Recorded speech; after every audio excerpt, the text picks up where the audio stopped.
Ça va perturber l'élixir. Donc surtout pas de flash. Là on va faire l'élixir sans cueillir la plante.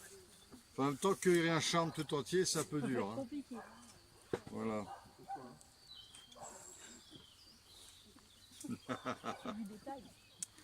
Je vais récupérer, je dois avoir un entonnoir quelque part là. Voilà, il est là. Donc pour transvaser un entonnoir, c'est quand même bien plus pratique. C'est un entonnoir en plastique alimentaire, donc ça ne posera pas de problème. Les puristes vont dire, mais ce serait bien d'avoir un entonnoir en autre chose. En métal c'est exclu. Il ne faut surtout pas utiliser le métal. Pourquoi? Parce que les métaux ont des propriétés vibratoires spécifiques. Les métaux sont des matériaux alchimiques. Donc pas de métal. Le bois non plus, parce que le bois c'est du végétal. Ça va interférer aussi avec l'élixir. Donc pas de bois. En terre, une poterie, ça marche? En terre, oui, alors à condition que la terre n'ait pas été traitée, parce que souvent il y a un vernis qui peut être à base de métaux toxiques. Donc c'est quand même compliqué de trouver un entonnoir parfait. Hein. Je rappelle aussi que la perfection n'existe pas et que le mieux est l'ennemi du bien. Ce qui est important, c'est de faire les choses en conscience. Alors, je vais passer l'eau, je vais choisir une branche qui me plaît. Poser ça d'abord. Voilà.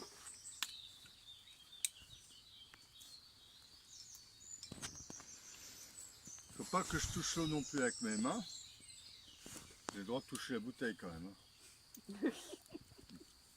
Faut pas que j'ai d'intention particulière non plus. Et je vais choisir par exemple celle-ci. Je fais passer l'eau par-dessus les feuilles qui vont récolter l'énergie de la plante. Tout simplement. Tu peux nous rappeler le charme, pourquoi on l'utilise? Alors, à ton avis, pourquoi on l'utilise? C'est pas la lassitude? Oui, la lassitude du quotidien. Exactement. Voilà, donc là j'ai fait mon premier passage. Je vais retransvaser mon eau tout simplement dans cette bouteille en plastique.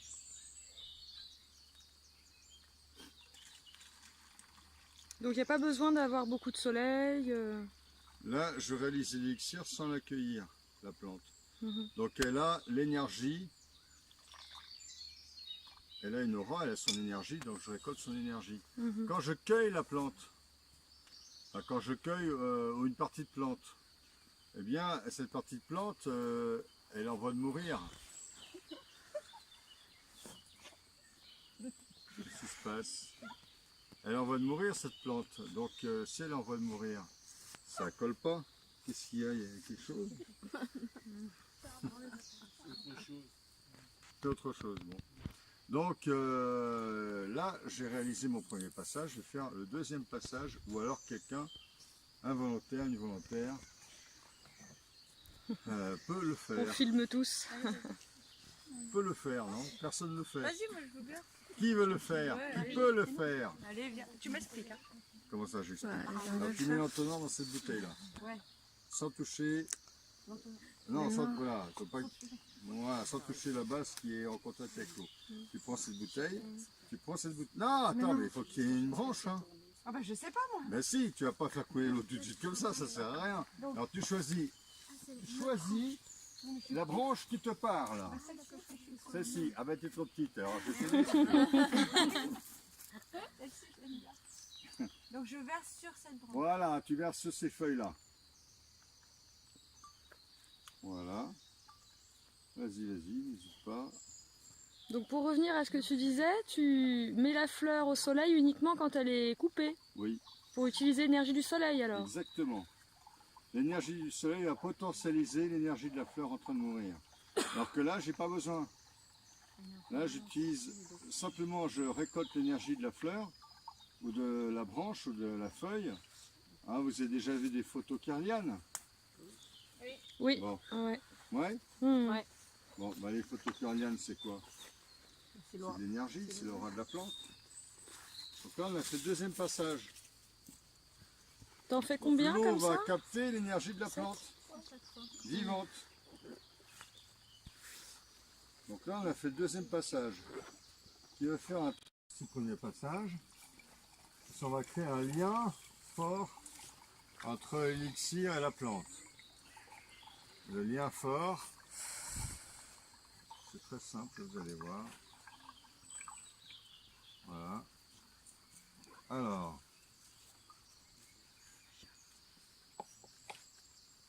hop, ça on peut le... On n'a plus besoin de ça. Le lien fort, on va boucher ça. Ouais, tu peux prendre ça. On va laisser reposer ça à côté du charme qui est ici, du tronc, pendant une vingtaine de minutes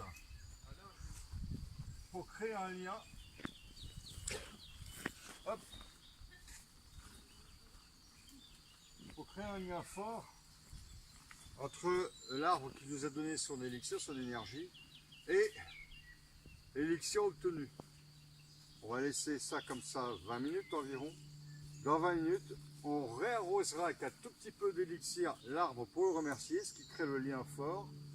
Et il n'y aura plus qu'à mettre le silicium colloïdal et dynamiser l'élixir pour fixer l'énergie récoltée du charme. Et on aura notre élixir de charme finalisé. Et ce soir, on pourra en répartir quelques-uns pour ceux qui veulent du charme, pour ceux qui veulent, on avait fait aussi le tremble avec la technique où on faisait bouillir les branches. Donc ceux qui voudront des élixirs de charme et de tremble, ce soir on fera des répartitions. Et je vais redonner un peu de son élixir en remerciant, s'il vous plaît, en remerciant l'arbre qui m'a donné un peu de son élixir, j'en redonne un petit peu. Merci. Le charme. D'être aussi charmant. Et maintenant, je vais fixer mon élixir dans du silicium colloïdal que voici. Et donc dynamiser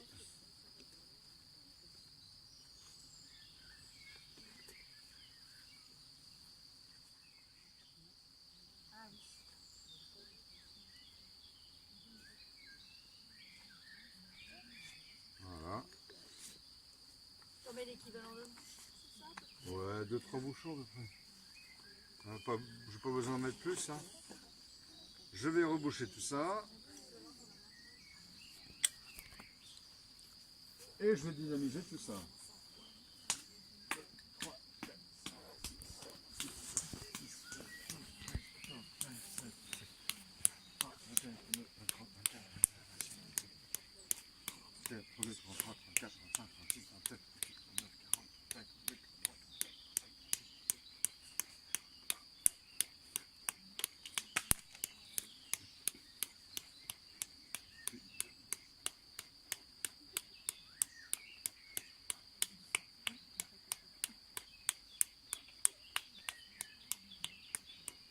Voilà, c'est finalisé.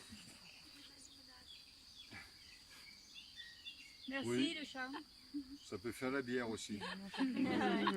Donc, j'ai finalisé mon élixir et il ne restera plus pour ceux qui en voudront un peu. J'en redonnerai dans les petits flacons. Les flacons de 10 ml, ça suffit. Hein, avec 10 ml, vous avez 10 flacons de 10 ml. Ce 10 ml, c'est... non, même plus que ça. Attends, avec 10 ml, un centième, vous avez 100 ml. Non, vous avez 1 ml. 10 ml. 1 ml, 100 ml. 100... Ah, si vous avez un flacon de 10 ml, Ah, 10 ml, et ben 1000. 1000, donc 1 litre. Vous avez 1 litre d'élixir avec un flacon de 10 ml. Donc il y a de quoi Par faire. quoi. contre, là, comme il n'a pas été refiltré, du Oui. coup, est-ce qu'il se garde pareil? Est-ce Non, qu'il- mais alors, vous pourrez le mettre.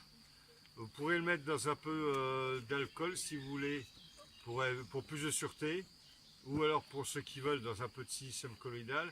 Mais si vous le mettez dans un peu de silicium colloïdal non filtré comme ça, là, ça va pas se conserver très très très longtemps. On peut mélanger silice et alcool alors. Oui, D'accord. bah oui, ça pose Ouais, aucun donc nous, problème. on a intérêt de le faire à l'alcool après Ouais, en rentrant. pour ceux qui veulent avec l'alcool.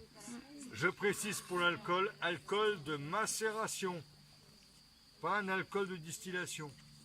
Donc pas du gin, par exemple. Mais Du rhum, ça va. alcool de poire, prune, tout ça, c'est Ouais, alcool de macération. Donc le rhum, le whisky, le cognac, le brandy, voilà, ça va, ça. Le calva, tout ça, ça va, c'est les alcools de macération. L'alcool de distillation, ça ne marche pas. Parce que l'alcool de distillation, c'est un alcool qui est beaucoup plus mort, si je puis dire. Il n'y a pas l'évolution au contact du bois, d'un fût de chêne, etc.